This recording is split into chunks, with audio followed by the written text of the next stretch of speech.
그리고 혼자 싸우기는 또 힘드니까 또 이제 편싸움도 합니다. 그래서 뭐 아볼로파니, 바울파니, 게바파니, 그리스도파니 뭐 온갖 파들이 다 나오는 겁니다.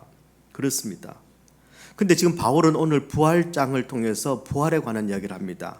그렇게 은사가 풍성한데, 그렇게 역사가 풍성한데도 불구하고 정작 은사는 많고 똑똑하고 능력은 있는데 바로 신앙의 뿌리라고 할 수 있는 부활 신앙은 흔들리고 있다는 겁니다.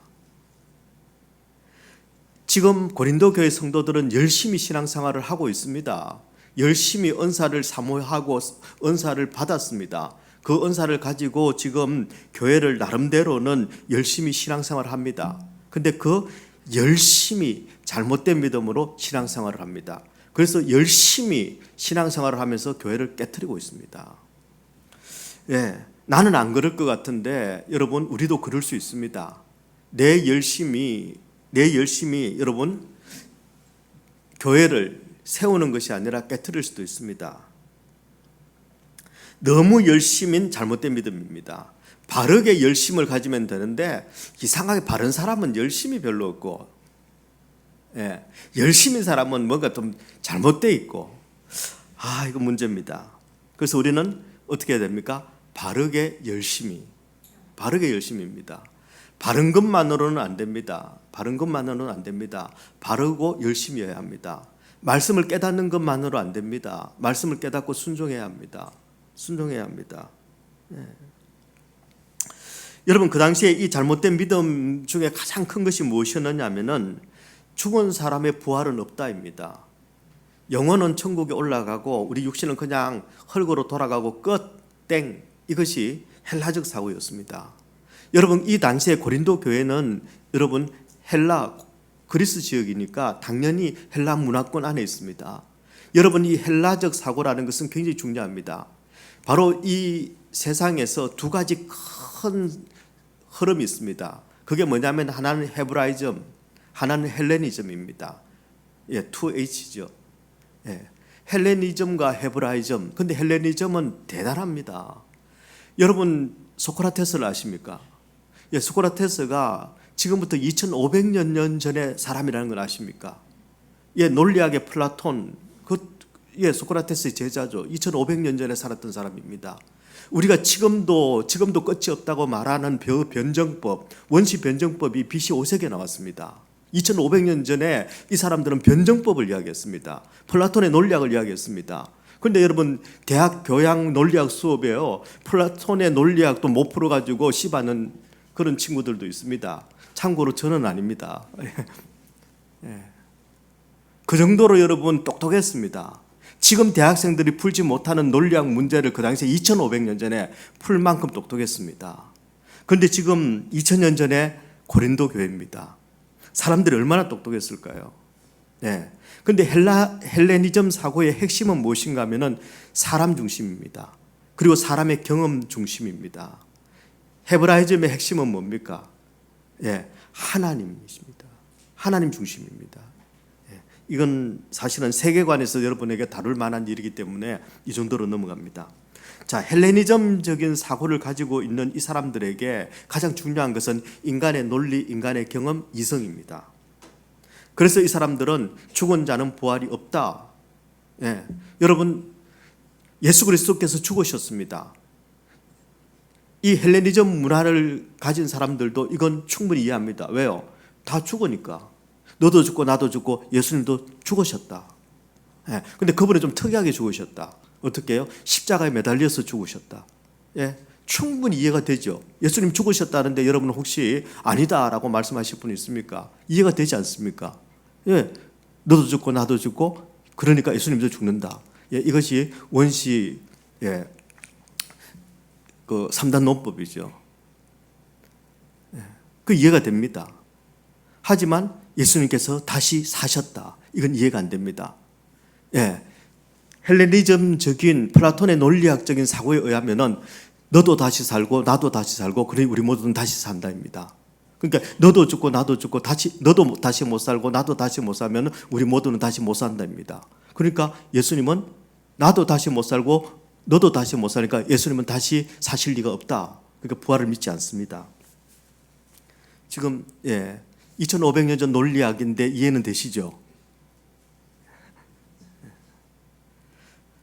그래서 헬레니즘 사고에서는 예수님이 부활하셨다는 이야기는 이런 겁니다. 세상에 그런 일이 어디 있어? 너 죽었다가 살아난 사람 본 적 있어? 본 적 있는 사람이 있긴 있습니다. 누구입니까? 바울은 누구를 이야기합니까? 게바에게 보이셨다. 500여 형제들에게 보이셨다. 나도 봤다. 그러면은 못 본 사람은 자기가 못 본 거죠. 근데 못 본 사람이 본 사람을 이기는 거 아십니까? 저는 서울에서 살아본 적이 없지만 서울 사람을 이겨냅니다. 세상에 그런 일이 어디 있어? 사실은 세상에 있는 흔한 일들이 아니라 바울은 뭐라고 이야기하느냐 하면은 성경대로 일어난 일이다라고 이야기합니다. 하나님의 뜻대로 일어난 일이다. 그래서 고린도전서 15장을 시작하면서 1절에서 11절까지의 말씀은 무엇인가 하면 예수 그리스도께서 부활하셨다입니다. 어떻게요? 성경대로 부활하셨다입니다. 하나님의 계획대로 부활하셨다는 겁니다. 복음은 사람이 경험한 것이 아니라, 사람이 계획한 것이 아니라, 사람이 한번 꿈꾸어 본 것이 아니라 바로 하나님 아버지께서 시행하신 일, 만드신 일, 그것이 바로 예수 그리스도의 부활이라는 겁니다. 그게 성경대로입니다. 부활은 복음의 핵심입니다. 즉 예수 그리스도의 십자가의 대속의 죽음을 믿으면서 부활을 믿지 않는다면 그 복음은 엉터리입니다. 그건 제대로 믿는 게 아닙니다. 그래서 바울은 복음이 무엇인가 했을 때 핵심 요소로 세 가지를 이야기합니다. 셋 중에 하나라도 빠지면 그건 복음이 아니라는 것입니다. 첫 번째는 그리스도의 대속의 죽으심입니다. 그리스도께서 그냥 살다 가신 것이 아니라 나를 위하여 죽으셨습니다. 나를 위하여 죽으셨습니다. 그분은 장사 지냈습니다. 완전히 죽으셨습니다.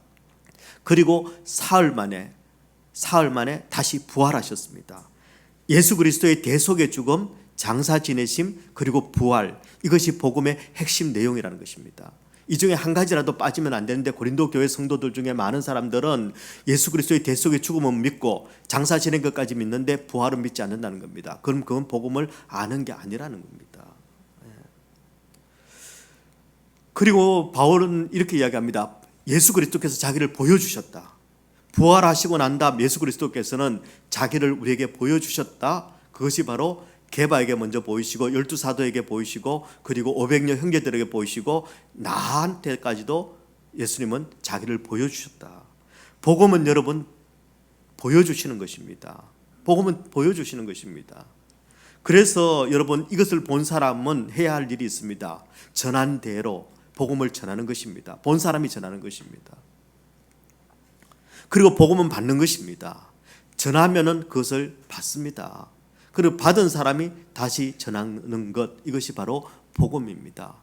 복음은 그저 비밀이 아니라 여러분 복음은 나를 통해서 전해져야 되는 것이고 복음은 내가 반드시 받아야 하는 것이 복음이라는 것입니다. 그리고 난 다음에 12절에서 19절 말씀에 보면은 부활이 없다면 바울은 지금 부활이 확실한데 만약에 부활이 없다고 생각해봐라. 그게 말이 되냐 이렇게 이야기를 하는 겁니다. 부활이 없다면 복음은 헛된 소문입니다. 헛된 소식입니다. 복된 소식이 아니라 부활이 없다면 복음은 헛소문입니다. 예수님이 살아 계시지 않는데 나를 위해서 죽으셨다? 그게 멍미입니다. 그게 뭡니까? 그러면 누구든지 죽으면서 나는 너를 위하여 죽는다 그러고 죽으면은 나를 위하여 죽었는지 안 죽었는지 어떻게 압니까? 근데 예수님께서는 3일 만에 다시 부활하셔서 나를 위하여 죽으신 것이 확실하다는 것을 나에게 영생을 주심으로 그분은 증명하셨다는 것입니다. 여러분 만약에 부활이 없다면 믿음은 헛된 것입니다. 헛된 것입니다. 그리고 예수님께서 부활하시지 않으셨다면 그분이 사망의 권세를 이기시고 그분도 죽으셨다. 장렬하게 그냥 뭐 농개처럼 같이 죽었다. 사망과 함께 예수님 그냥 죽고 끝. 그게 아니라 3일 만에 부활하심으로 그분은 사망의 권세를 깨뜨리고 승리하셨습니다. 승리하신 그 주님께서 우리에게 하신 일이 뭡니까? 지금도 살아계셔서 내 안에 있는 모든 죄의 책임을 그분의 십자가로 깨끗이 맑혀주신 것 아닙니까? 그분이 없으면 우리가 계속 맑을 수 있을까요? 없습니다. 돌아가신 분인데 한 번은 몰라도 안 되는 겁니다. 그럼 여전히 우리는 죄 가운데 있을 거라는 겁니다. 그리고 죽은 성도들은요, 죽은 성도들은 그 지금 그냥 멸망 당한 겁니다. 그리고 지금 믿음을 가지고 살아가는 우리의 삶은요, 제일 비참한 겁니다. 왜요? 쏟고 살고 있으니까. 쏟고 있으니까. 어제 저는 천국 환송 예배를 드렸습니다. 흔히 사람들이 말하는 그런 호상이 아니었습니다. 다음 달이 칠순이에요. 그리고 12월 달이 되면은 이제 이 큰 아들의 두 번째 손주를 이제 보게 됩니다. 얼마나 기다렸을까요? 얼마나 기다렸을까요? 그분은 요양병원에 가시기 전에도 주일을 정말 사모하면서 기다리신 분이십니다. 건강이 좋지 못했지만 그분은 걸어서라도 교회에 오셨고, 그리고 항상 예배를 사모하셨는데 저한테도 얼마나 예배가 감사한지, 우리 교회 예배가 얼마나 기름 부으심이 있는지, 하나님의 임재를 어떻게 경험하고 있는지 많지 않은 말씀인데도 그분이 하시는 말씀의 100%는 감사와 은혜였습니다. 근데 사실은 그분은 교회에 오시면요, 한 4-5마디밖에 안 하십니다. 근데 그 모든 것은 감사와 은혜였습니다. 수백 마디 말을 하면서도 감사 하나 없고 은혜 하나 없는 게 사람들인데, 여러분 하루에 4마디를 하더라도 감사가 있고 은혜가 있다면 여러분 대단한 것 아닙니까? 그분은 다시 우리 교회에 와서 예배를 드리기를 그렇게 사모했었습니다. 이 자리는 누군가가 너무너무 사모했던 그 자리라는 것을 여러분 꼭 아시기를 바랍니다. 하지만 하나님의 부르심을 받았습니다. 그런데 우리는 여러분 슬프지만 소망을 가집니다. 부활을 믿기 때문이죠. 부활하신 주님을 믿기 때문이죠. 그리고 그 주님께서 약속하신 대로 우리는 영원한 생명을 얻었고 우리도 부활한다는 것을 믿기 때문입니다. 믿기 때문입니다. 그래서 여러분 성도의 삶은 비참하지 않습니다. 비참하지 않습니다. 누가 비참하다고 그래요? 꼭 여러분 불쌍한 것들이 우리 보고 불쌍하다고 그럽니다. 진짜 불쌍한 것은요, 인생의 소망이 없고 갈 곳이 천국이 아닌 사람들이 불쌍한 인생인 겁니다. 그 다음에 20절부터 28절까지 이제 드디어 오늘 본문에 보면은 예수 그리스도께서 20절 말씀입니다. 그러나 이제 부활이 없다면 이라는 말을 하고 난 다음에 그러나 이제 그리스도께서 죽은 자 가운데서 다시 살아나사 잠자는 자들의 첫 열매가 되셨도다, 이렇게 말씀하고 있습니다. 여러분 부활이 없다면 모든 것이 헛된 것인데 그리스도께서 부활하심으로 말미암아 우리의 믿음은 여러분 사실이 되어졌고 가치가 되어졌고 의미가 있게 되었다는 것을 이야기합니다. 그리고 그 예수님의 부활은 잠자는 자들의 첫 열매가 되셨다. 이 말은 예수님의 부활은 우리의 부활이라는 것입니다. 예수님께서 부활하심으로 우리도 부활한다는 사실을 믿을 수 있는 겁니다. 여러분 첫 열매라고 하는 이 말씀은 여러분 구약 레위기 23장 10절 11절에서 인용한 말씀입니다. 레위기 23장 10절 11절의 말씀을 보면요, 이스라엘 자손에게 말하여 이르라, 너희는 내가 너희에게 주는 땅에 들어가서 너희의 곡물을 거둘 때에 너희의 곡물의 첫 이삭 한 단을 제사장에게로 가져갈 것이요 제사장은 너희를 위하여 그 단을 여호와 앞에 기쁘게 받으심이 되도록 흔들되 안식일 이튿날에 흔들 것이며, 이렇게 되어 있습니다. 여러분 하나님께서 첫 열매를, 첫 곡물의 이삭 한 단을 제사장에게로 가져가서 하나님 앞에 올려드리라고 이야기하고 있습니다. 이 첫 열매는 어떤 역할을 하느냐면은 첫 열매가 맺혔다는 것은 그 다음 열매도 계속 맺힐 것이라는 것을 이야기합니다. 첫 열매를 주신 하나님께서는 네가 평생토록 내가 너에게 생명을 공급하겠다는 것을 약속하신 것입니다. 그런데 이 열매를 언제 드립니까? 매년 니산을 16일이 되면 첫 열매를 드립니다. 근데 그 첫 열매를 드리는데 반드시 안식일 이튿날에 흔들어야 됩니다. 안식 이튿날에 흔들어서 하나님 앞에 드리는 겁니다. 안식일 이튿날은 언제인지 아십니까? 안식일 이튿날.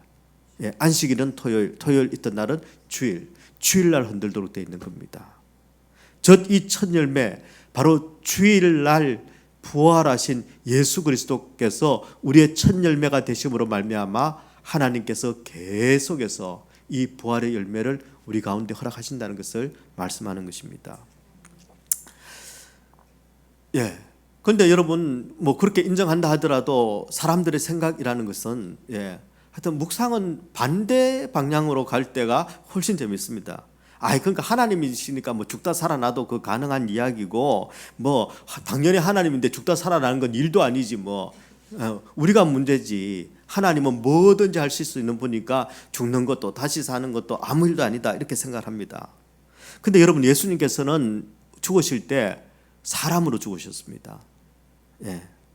그리고 부활하실 때도 사람으로 부활하셨습니다. 하나님이니까 뭐 그 문제도 아니고 일도 아닌 게 아니라 여러분 하나님께서 예수님께서 사람으로 죽으시고 사람으로 부활하셔서 우리의 첫 열매가 되신 것입니다. 그래서 히브리서 2장 14절 15절은 이렇게 말씀합니다. 한번 띄워 주실래요? 자녀들은 혈과 육에 속하였음에 그도 또한 같은 모양으로 혈과 육을 함께 지니심은 죽음을 통하여 죽음의 세력을 잡은 자 곧 마귀를 멸하시며 또 죽기를 무서워함으로 한평생 매여 종노릇하는 모든 자들을 놓아주려 하심이니. 예수님께서 육을 입고 이 땅에 오셔서 육으로 다시 부활하신 이유는 무엇인가 하면 바로 죽음의 세력을 잡은 자 곧 마귀, 우리를 장악하고 있는 이 마귀를 멸하시기 위해서입니다. 그리고 그 죽음의 권세 아래 놓여서 한평생 종노릇하고 있는 우리 모두를 자유케 하시기 위해서 그분이 육신을 입으시고 육신으로 부활하셨다 이렇게 말씀하고 있는 겁니다. 하나님이시니까 굳이 그러실 필요가 없는데 하나님이 자기를 위해서가 아니라 하나님께서 나를 위하여 우리를 위하여 육신을 입으시고 육으로 죽으시고 육으로 부활하셨다 이렇게 말씀하고 있는 것입니다. 이건 사실 대단한 말씀입니다. 우리는 여러분 이 예수 그리스도의 부활이 아니면 이 부활의 능력이 아니면 우리는 그냥 한평생 죽음을 무서워하는 겁니다. 그리고 한평생 죽음의 권세에 놓여서 종노릇을 하고 있는 겁니다. 종노릇하고 있는 겁니다. 그런 우리를 예수 그리스도께서 몸을 입으시고 죽으시고 몸을 입으시고 부활하심으로 말미암아 바로 우리에게 부활의 권능을 주셨다는 것입니다. 드디어 죽음을 두려워하지 않아도 괜찮다는 겁니다. 죽음이 우리를 완전히 망가뜨리지 못한다는 것입니다. 그리고는 여러분 어떤 예화를 들었냐면은 21절의 말씀에 보면 사망이 한 사람으로 말미암았으니 죽은 자의 부활도 한 사람으로 말미암는도다. 이 말이 무슨 뜻인가 하면 22절의 말씀에 보면은 아담 안에서 죽은 모든 사람들을 그리고 그리스도 안에서 살아나는 또 모든 사람들 이렇게 비교를 하고 있습니다. 여러분 아담은 모든 사람을 죽게 만들었습니다. 아담 안에 있는 사람들은 다 죽습니다. 무조건 죽습니다. 그런데 아담 안에 있지 않는 사람은 하나도 없습니다. 그런데 예수 그리스도께서 이 땅에 오심으로 말미암아 이제 그분을 믿는 모든 사람들은 다시 살게 만드셨습니다. 아담 때문에 모두가 죽었는데 예수 그리스도 때문에 모두가 아니라 그를 믿는 자들은 살아나게 만드셨다는 것입니다. 그리스도 안에 있는 모든 사람은 살아납니다. 그러나 그리스도 밖에 있는 사람은 다시 살 수가 없습니다. 그리스도 안에 있지 않은 사람은 다 죽습니다. 다 죽습니다.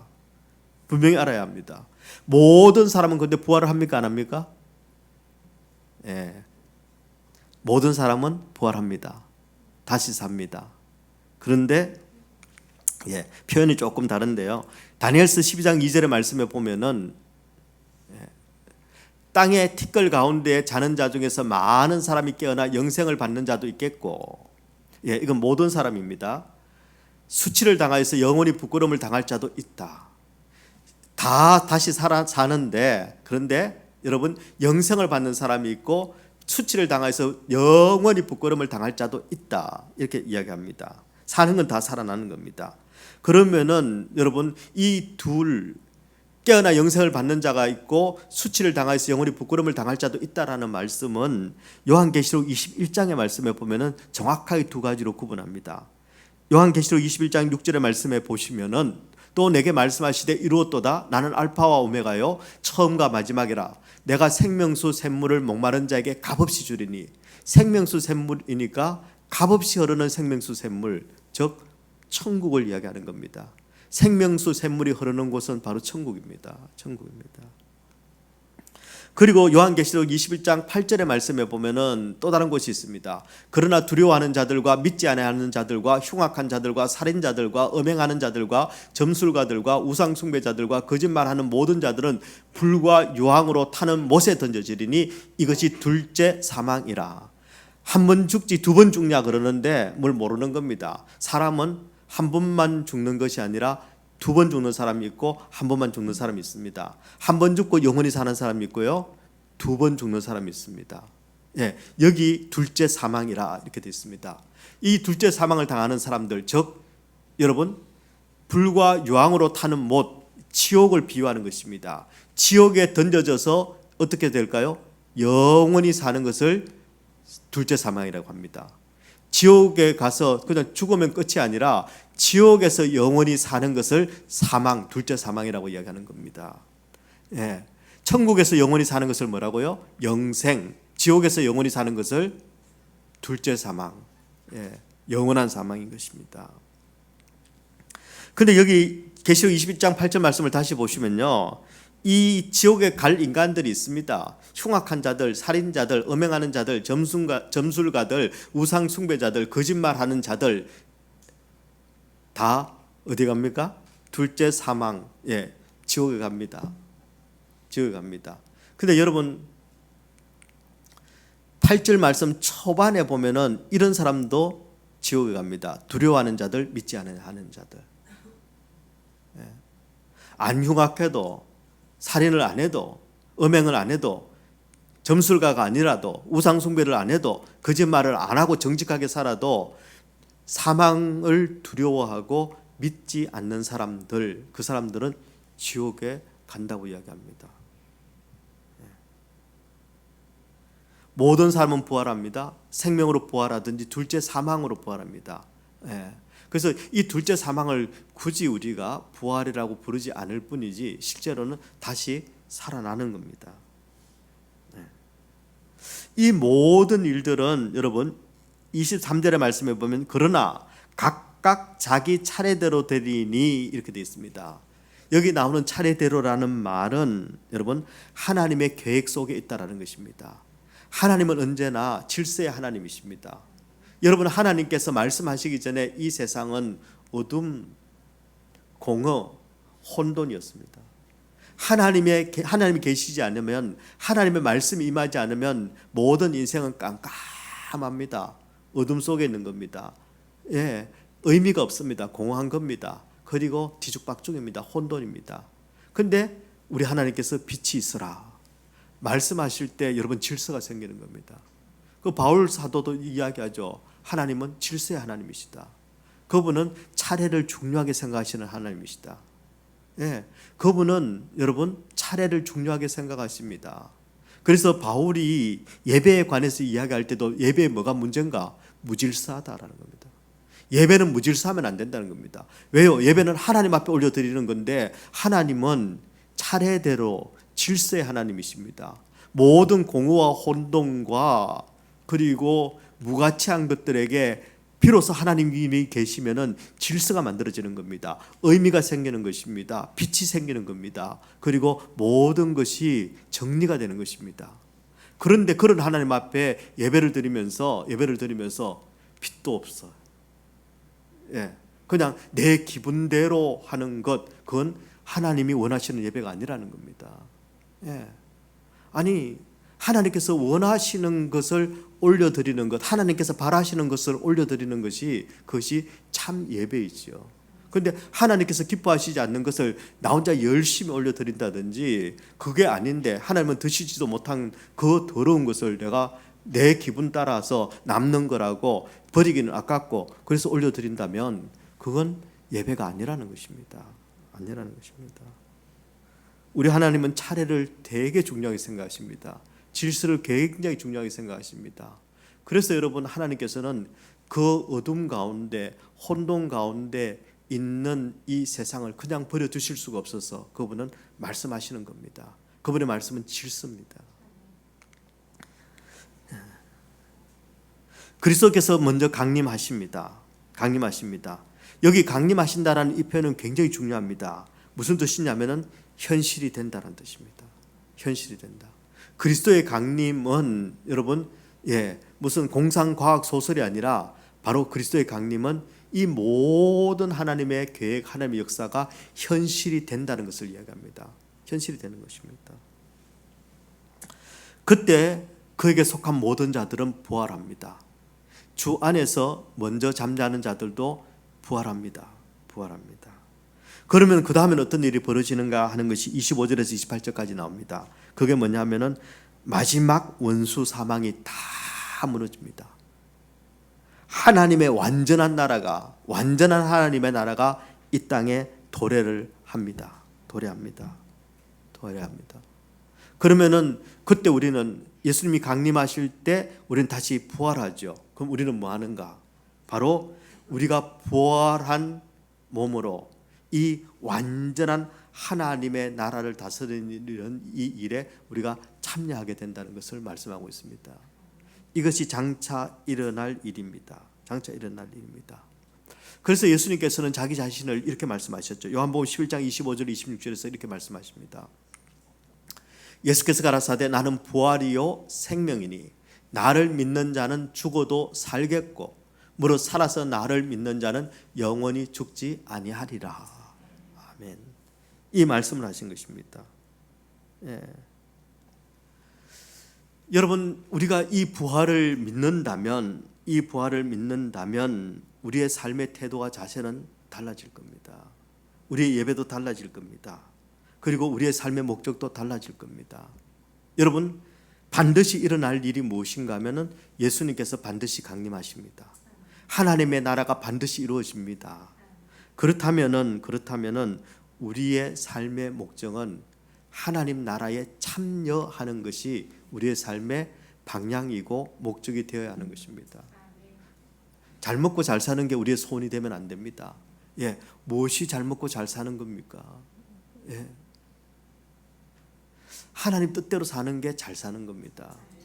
하나님 뜻대로 사는 게 잘 사는 겁니다. 그런데 하나님께서는 분명히 그분의 계획대로 차례대로 질서대로 우리에게 그분은 부활을 주십니다. 그렇다면은 우리는 지금 부활을 내 삶의 소망으로 삼아야 합니다. 내 삶의 소망으로 삼아야 합니다. 부활의 능력으로 우리는 죄와 사망의 권세를 이겨내야만 합니다. 그래야 합니다. 어떤 현실 가운데 있더라도 죽음 가운데서도 부활하신 주님께서, 죽음 가운데서 우리를 건지신 주님께서 내 인생이 어떻게 되든지 반드시 우리를 부활시키셔서 완전한 하나님 나라를 다스리시는 이 일 가운데 쓰실 우리 주님을 믿는다면 어떤 상황, 어떤 형편에서도 그 주님께서 내 삶에 들어오시기만 한다면 나는 이 문제를, 이 상황을 내가 반드시 이겨내고 승리할 수 있다라는 것이 바로 우리 믿음의 삶의 태도여야 된다는 것을 말씀하고 있는 것입니다. 그렇다면 모든 것이 달라지는 것입니다. 무엇이 우리에게 명예가 됩니까? 하나님이 우리를 부르실 때 우리가 하나님의 나라의 권세에 동참하는 것이 우리의 자랑이 되는 겁니다. 우리의 자랑이 되는 겁니다. 그런 의미에서 여러분 임직 예배는 굉장히 중요합니다. 우리의 예배는 너무너무 중요합니다. 여러분 저는 단언컨대 트럼프 취임식보다 여러분 얼바인 사랑의 교회 직분자들의 임직식이 훨씬 더 위대하고 영광스럽다고 저는 믿습니다. 확실합니다. 하나님께서 주목하고 계십니다. 그리고 임직자로 부르심을 받았다라는 것은 여러분 바로 주님이 머리 대신 교회에 나를 묶겠다는 뜻입니다. 내 삶은 이제 하나님의 나라에 묶여진 삶이라는 것을 이야기하고 있는 겁니다. 그리고 그 하나님 나라를 위해서 내 남은 생애를 드리겠다라는 그런 우리의 결단입니다. 너무너무 소중합니다. 그리고 늘 말씀드리지만 그렇기 때문에 소중한 것은 예, 언제나 마귀가 좋아한다. 그래서 우리가 기도해야 되는 것입니다. 예, 많이 자주 흔들릴 겁니다. 여러분 반드시 흔들릴 겁니다. 저는 제가 하나님의 부르심을 받고 난 다음에 정말 내가 목회자로 부르심을 받은 것이 후회가 없습니다 라고 고백하면은 저는 거짓말입니다. 예. 왜 날 부르셨어요? 나보다 똑똑한 인간도 많은데, 잘난 인간도 많은데, 뭐 노래 잘 부르는 인간은 본 적은 없지만 그래도 다른 건 나보다 뛰어난 사람들이 꽤 있는데, 예. 예, 자주 흔들릴 겁니다. 흔들리지만 넘어져서는 안 됩니다. 아니 넘어지십시오. 뭐 주님께서 잡아 끌어올리시겠지 뭐. 예. 다만 우리가 이 길을 갈 수 있는 이유는 내가 능력이 있어서가 아니라 하나님께서 절대 포기하시지 않기 때문입니다. 직분자들은 그래서 영광스러운 겁니다. 아이고 지가 뭐 잘나서 잘난 거 없죠. 예수님이 잘나신 겁니다. 근데 그 잘나신 분이 이렇게 못난 존재를 포기를 안 하신다는 것, 이게 우리의 소망이 되어 있는 겁니다. 그분은 3일 만에 부활하셨습니다. 그리고 그분은 작정하셨습니다. 기어코 너도 내가 다시 부활시킨다. 죽는다고? 죽어봐라. 다시 부활시켜서 내가 영원히 살린다. 그게 예수 안에 있는 자들이 누리는 바로 믿음의 실체입니다. 예수님은 강림하십니다. 예, 우리의 믿음과 소망은 희망 고문이 아니라 실체가 됩니다. 왜 실체가 됩니까? 봤습니까? 아니요. 하나님께서 말씀하셨습니다. 내가 본 것도 거짓되고 내가 들은 것도 거짓되지만 부활하신 예수 그리스도, 바로 그분을 나를 위하여 보내주신 하나님은 영원한 실체가 되시고 영원한 실존이 되십니다. 그분을 믿지 않고 엉뚱한 다른 것을 믿는다는 것은 집사도 아니고 그냥 등신이에요. 예. 여러분, 부활은 완성됩니다. 하나님이 계획하셨기 때문에 완성됩니다. 우리는 부활합니다. 우리 주님이 약속하셨기 때문에 우리는 부활합니다. 난 하기 싫어. 할 수 없습니다. 뭐 주님 안에 있으면 우리는 자동으로 영원히 살게 됩니다. 예, 영원히 살게 됩니다. 다만 이제 그 부활이, 예, 그러나 이제 예수 그리스도께서 부활하심으로 말미암아 나에게 이미 도래한 이 하나님의 나라, 하나님의 나라, 이 주님이 나를 어떻게 통치하실 것인지, 주님께서 내 삶의 어떤 왕이 되실 것인지, 내가 그 주님을 어떻게 붙들고 살 것인지, 우리는 그것만 연구하면 됩니다. 죽지 않으려고 애쓸 필요 없습니다. 죽는 게 낫습니다. 부활하는데. 그렇지 않습니까? 부활하는 사람은 죽지 않으라고 죽자고 애쓸 필요가 없습니다.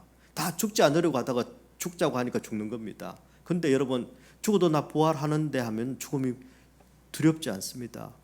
죽음의 권세 아래 눌리지 않습니다. 이러다가 망할 것인데 때문에 내가 여러분 흔들리지도 않습니다. 무엇이 중요한지를 아는 겁니다. 내가 누구를 붙들어야 되는지를 아는 겁니다. 아는 겁니다. 그렇게 쭉 살다가 뭐 좀 고생 좀 하면 어떻습니까? 자기가 고생을 안 하니까 말을 막 하지 그러는데, 비슷합니다. 예, 조금 더 먹어봐야 살만 더 찌지요. 예, 좀 비싼 거 먹어봐야 뭐 당뇨밖에 오는 게 더 있겠습니까? 예, 다 비슷합니다.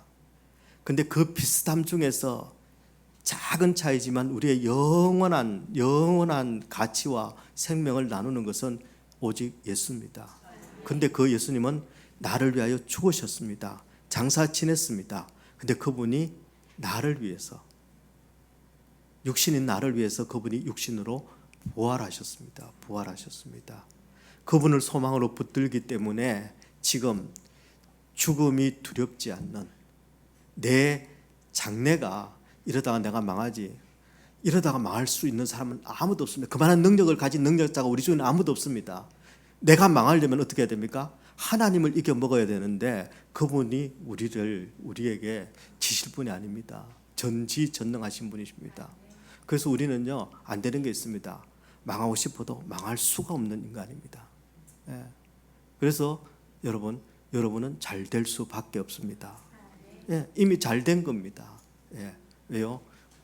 부활을 예약해 놓으신 분들입니다. 예, 생명의 부활을 예약해 놓으신 겁니다. 나는 뭐 추위에 약해서 뜨끈뜨끈한 불과 유황으로 가고 싶다, 이런 분들은 그냥 여기서 유황 온천 한번 다녀오시고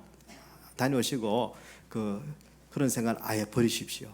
그냥 꼭 한번 체험해 보고 싶다 하신 분은 가까운데 어디 온천 있죠? 여기 뭐 하여튼 있을 겁니다. 가보진 않았는데 뭐 엘리노인가 뭐 있는 것 같은데 하여튼 엘리노는 다른 겁니까?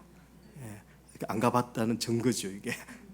예, 하여튼 가까운데 가시고 예, 그 외에는 이제는 불과 유황은 가까이 하지 마시기 바랍니다. 여러분 가보실 수 없는 곳입니다. 이게 너무 고맙죠. 예. 이게 너무 고마운 겁니다. 이 생각만 하고 그냥 사십시오. 아유, 나는 왜 이럴까? 나는 왜 저럴까? 저건 왜 저럴까? 뭐 그 생각하느니 그건 뭐하러 묵상합니까? 좋으신 예수님 묵상하지. 그렇지 않습니까? 나는 왜 이럴까? 그거 묵상하기 전에 약속의 말씀을 묵상하는 게 훨씬 좋습니다. 하나님의 영광과 하나님의 권세와 하나님의 나라는 이미 우리 가운데 임했습니다.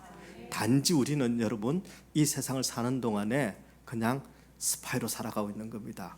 저는 007인데 여러분은 뭡니까? 예, 제 코드 네임은 007입니다. 예, 각자 코드 네임을 정하시고 나는 하나님 나라에서 파송받은 스파이다 이렇게 생각하시면 됩니다.